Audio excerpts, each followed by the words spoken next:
Isso aí, galera. Aqui uma dica legal aqui, ó. Aí, tô aqui com o Xara, né? No carro. Programas aqui na bieleta. Bieleta da suspensão. Pega ali no estabilizador do carro. Ela tá com uma folga aqui no pino bola, né? Fica dando um rangido, um estalo. Estou efetuando aqui a troca, dando bieleta nova, né? Uma marca boa da Cofap.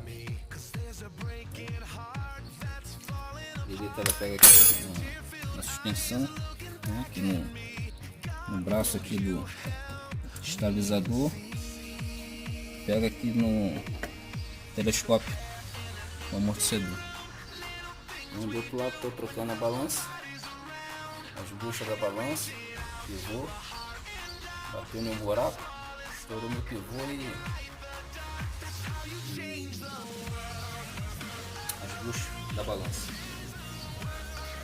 Estou aqui exercitando um pouquinho da minha profissão, eu não sou mecânico.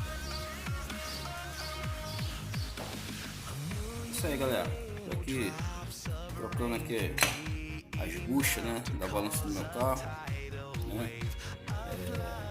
Bucha dianteira que deu folga, bucha também traseira, para colocar ela, tá vindo aí da outra peça, e o pivô, que, né, alguns chamam aí de pino bola, né?